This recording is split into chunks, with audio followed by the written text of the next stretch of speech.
Hello everyone, welcome back to our channel PS Edu World. Today I will be discussing the basic concepts of DNA, RNA and chromosome. So let's get started. So we begin with the most important macromolecule in life, that is the nucleic acid. Now first of all, where does that name come from? Scientists, they first observed this in the nucleus, and it has got some acidic properties as well. Hence they coined the term nucleic acid. So nucleic acid is the main information carrying molecule of the cell. They direct the process of protein synthesis. They determine the inherited characteristics of every living thing. The two main classes of nucleic acids are deoxyribonucleic acid or DNA and ribonucleic acid or RNA. DNA, it is the blueprint for life and it constitutes the genetic material in all free living organisms and in also some viruses also. RNA is the genetic material of certain viruses, but it is also found in living cells because it plays an important role in making of proteins. Now coming to the basic structure of nucleic acid. Nucleic acids are polynucleotides, that is long chain like molecules composed of a series of nearly identical building blocks called nucleotides. Figure A shows the structure of a nucleotide. Each nucleotide consists of a nitrogen containing base, which is the blue structure, which is attached to the pentose or 5 carbon sugar, that is the green structure, which in turn is attached to a phosphate group, the purple structure. This is the basic structure of a nucleotide. And each nucleic acid contains 4 of 5 possible nitrogen containing bases. One is adenine, second guanine, third cytosine, fourth thymine and fifth uracil. Adenine and guanine, they are categorized as purines. Cytosine, thymine and uracil, they are categorized as pyrimidines. All nucleic acid contain the bases adenine, cytosine and guanine. Thymine is found only in DNA, while uracil is found only in RNA. The 5 carbon sugar also differs in case of DNA and RNA. In DNA, the 5 carbon sugar is deoxyribose, and in RNA, the 5 carbon sugar is ribose. I will be explaining all this later on. This is just an introduction, so keep watching the video. Without an attached phosphate group, the sugar attached to one of the bases is known as nucleoside. See in figure B, the phosphate is not attached to the sugar, and this sugar attached to one of the nitrogenous bases is called nucleoside. RNA is quite similar to DNA. DNA molecules are usually long and double stranded. RNA molecules are much shorter and they are single stranded. When I will explain the structure of DNA, you will be able to understand that there are two strands of DNA. RNA is made up of ribonucleotides and they contain the pentose sugar ribose instead of deoxyribose found in DNA, and one of the nitrogenous bases like adenine, uracil, guanine and cytosine. RNA contains uracil in presence of thymine found in DNA, and then the phosphate group is present. So, it is made up of ribonucleotides. Differences between DNA and RNA. In figure A, see there are two strands of DNA, whereas in case of RNA there is only one strand. The pyrimidine of RNA is uracil whereas the pyrimidine of DNA is thymine. And in figure B, the 5 carbon sugar of DNA is deoxyribose, and in figure C, the 5 carbon sugar of RNA is only ribose. So these are the basic differences between DNA and RNA. I'll explain each and everything in the upcoming slides. So what is DNA? Deoxyribonucleic acid or DNA is a molecule that contains the instructions an organism needs to develop, live and reproduce. These instructions are found inside every cell and are passed down from parents to their children. So DNA is the cell's hereditary material. It is passed from generation to generation in humans and many other organisms. DNA codes genetic information for the transmission of inherited traits. Now what is the meaning of this? What is trait? Trait is a quality that forms part of your character or personality. For example, the color of a person's eye. Your eye color may be blue, my eye color may be brown. So these are our traits. In plants also, the scent of rose is not same as scent of jasmine. You can differentiate between them by their scent. DNA is found in almost all living cells. Within a cell, DNA is organized into dense protein DNA complexes called chromosomes. Because the cell is very small and because organisms have many DNA molecules per cell, each DNA molecule must be tightly packaged. This packaged form of DNA is called chromosome. I'll come to this later. In eukaryotes, the chromosomes are located inside the nucleus. In prokaryotes, the DNA is found as a single circular chromosome in the cytoplasm known as the nucleoid. Humans and other complex organisms have smaller amount of DNA in mitochondria. Mitochondria generates the energy the cell needs to function properly. Trait is a quality that forms part of your character or personality. See, in the picture to your left, the father has got blue eyes, so the son gets blue eyes. In the picture to your right, the father has big nose, so the son gets big nose. Mother has bushy eyebrows, son gets bushy eyebrows.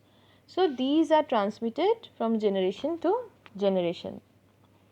Now some differences between nucleus and nucleoid. Nucleus, it is found in eukaryotes, nucleoid, it is found in prokaryotes. Nuclear membrane bound, nuclear membrane absent, large and well organized, small and poorly organized. Chromosome contains DNA, circular DNA is present, nucleoplasm and nucleolus are found, both are absent in nucleoid. DNA is made of chemical building blocks called nucleotides. These building blocks are made of three parts: a phosphate group, a sugar group and one of 4 types of nitrogen bases.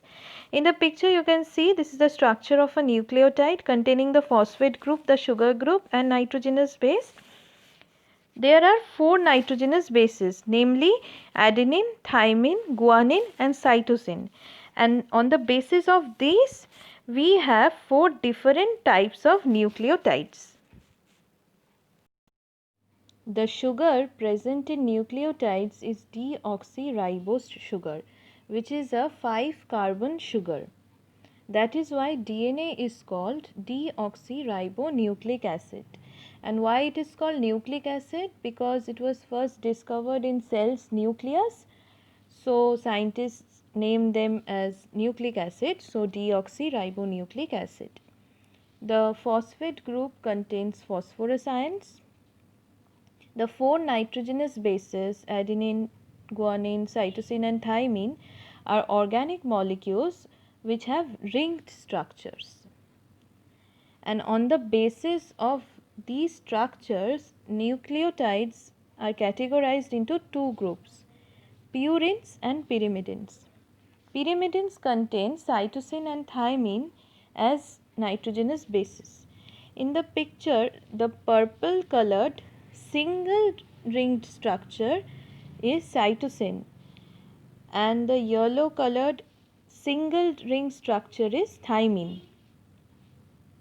So cytosine and thymine have single ringed structures, and purines contain adenine and guanine as nitrogenous bases. In the picture you can see the green double ring structure is adenine and the red double ring structure is guanine. So adenine and guanine have double ring structures. So basically pyrimidines contain cytosine and thymine as nitrogenous bases, and these cytosine and thymine are single ring structures, and purines contain adenine and guanine as nitrogenous bases, and these adenine and guanine are double ring structures. This is the basic difference between purines and pyrimidines. If you ever forget this, then just remember all gods are pure. A in all stands for adenine, G in gods stands for guanine, and pure means purine. So adenine and guanine are purine, and automatically you will be able to remember that cytosine and thymine are pyrimidines. Although each organism's DNA is unique, all DNA is composed of the same nitrogen based molecules. So how does DNA differ from organism to organism? The order or sequence of these nitrogenous bases determines what biological instructions are contained in a strand of DNA. The order in which these molecules are arranged differs among individuals. For example, the sequence ATC GTT might instruct for blue eyes, while ATC GCT might instruct for brown eyes. The abbreviated forms of adenine, thymine, guanine and cytosine are ATGC respectively. Let's say you have blue eyes and your sequence is ATC-GTT, and I have brown eyes, my sequence is ATC-GCT. So the sequence is almost same, just one T has been replaced by one C, thus resulting in two different eye colors. So this pattern of arrangement of bases determines each organism's unique characteristics. So how is this DNA organized? Scientists use the term double helix to describe DNA's winding two-stranded chemical structure. This shape looks much like a twisted ladder. To understand this DNA's double helical structure, imagine the sides of the ladder as strands of alternating sugar and phosphate groups. In the picture, the light blue colored structures are the two strands of DNA. These strands run in opposite directions. Each rung of the ladder is made up of two nitrogen bases paired together by hydrogen bonds. What is the rung of the ladder? Rung is one of the horizontal steps of ladder where we put our feet as we climb up. So each rung of the ladder is made up of two nitrogen bases which are held together or paired together by hydrogen bonds. So this is the double helical structure of DNA. Adenine and guanine are the two purines that bond with two pyrimidines, thymine and cytosine respectively. Adenine always pairs with thymine and cytosine always pairs with guanine. Base pairs hold the two strands of the DNA helix together. And in the picture above you can see that there are three dotted lines between cytosine and guanine. So guanine binds with cytosine with the help of three hydrogen bonds. And in between adenine and thymine there are two dotted lines. Adenine binds with thymine with the help of two hydrogen bonds. There are millions of base pairs in a DNA molecule and all of them follow these rules always. So if you know the sequence of the bases on one strand of a DNA double helix, you can automatically figure out the sequence of bases on the other strand. Around the early years of 1950s, an English chemist named Rosalind Franklin started working on DNA molecules. She was working with physicist Maurice Wilkins. Both of them used X-ray diffraction to see structure of DNA. Franklin shone X-rays on DNA crystals. X-rays, when they pass through a substance, they diffract. So these crystals cause the X-rays to diffract in a regular pattern. See the picture, Franklin's X-ray diffraction photograph of DNA. This X-shaped pattern in the X-ray diffraction image triggered the idea that DNA was a helix. So Rosalind Franklin made a remarkable contribution to the discovery of the double helix structure of DNA. Her X-ray diffraction studies facilitated the discovery of the double helix structure of DNA. In 1953, James Watson and Francis Crick worked on the structure of DNA and reached the same conclusion as Franklin did. They published their theory that DNA must be shaped like a double helix. A double helix resembles a twisted ladder. I have said this before. Each upright pole of the ladder is formed from a backbone of alternating sugar and phosphate groups. Upright pole means each side of the ladder. And the rungs of the ladder are made up of nitrogenous bases which are held together by hydrogen bonds. Cells are incredibly small. For instance, one human alone consists of approximately 100 trillion cells. Yet, if all of the DNA within just one of these cells were arranged into a single straight piece, that DNA would nearly be 2 meters long. So, how can this much DNA be made to fit within a cell? The answer to this question lies in the process known as DNA packaging, which is the phenomenon of fitting DNA into dense, compact forms. For example, we all have seen telephone wires. Using the process of coiling, we fit a long telephone wire into small space. In the similar fashion, DNA is also coiled. The coiling of DNA reduces its volume and fits it into tiny nucleus of the cell. DNA is very long, so it needs to be wrapped around something. In our body also, small intestine is very long, so it is coiled. We all have seen thread reels where thread is being coiled or wrapped around reels, just as shown in figure B. The packaging of DNA is quite similar to this. DNA is negatively charged as it contains phosphate group. That is why the protein around which it is wrapped should be positively charged. Imagine that the thread of the reel is negatively charged and the reel around which it is wrapped is positively charged. So, opposite attracts. The DNA of eukaryotic cell is tightly bound to proteins called histone proteins. It is basic in nature. The complexes between eukaryotic DNA and histones are called chromatin. Under the microscope, chromatin looks like beads on a string. The beads are called nucleosomes. Each nucleosome is made of DNA wrapped around 8 histone proteins called histone octamer. See, in figure A, there are histone proteins, namely H2A, H2B, H3 and H4. They occur in pairs. So, they together form the histone octamer. And the DNA is wrapped around this octamer or nucleosome. DNA connecting two adjacent nucleosome is called linker DNA.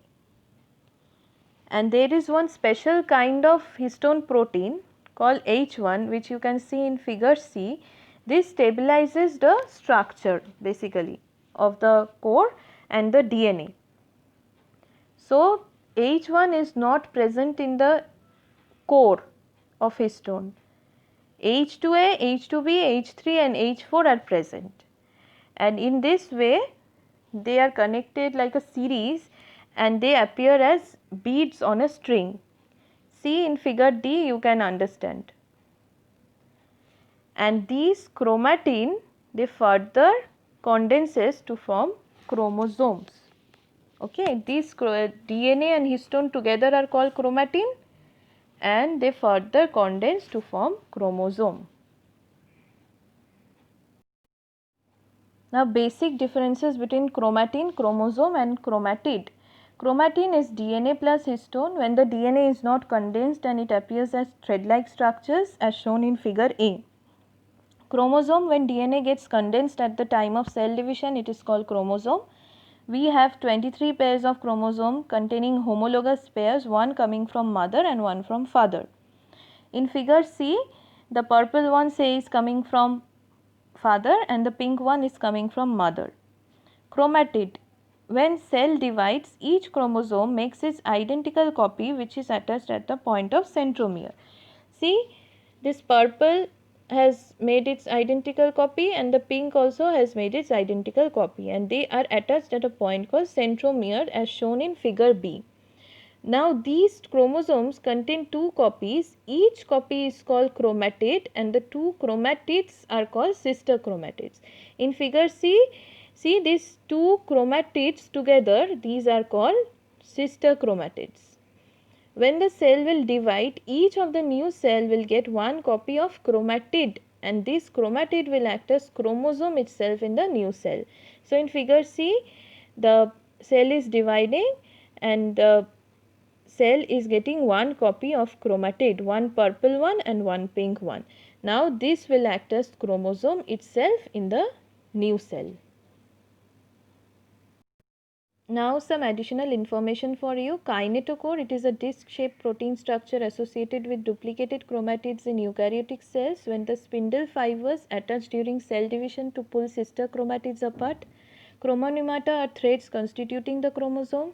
Chromomeres are segments of chromosome, and the term chromosome comes from Greek word chromo means color and body means soma.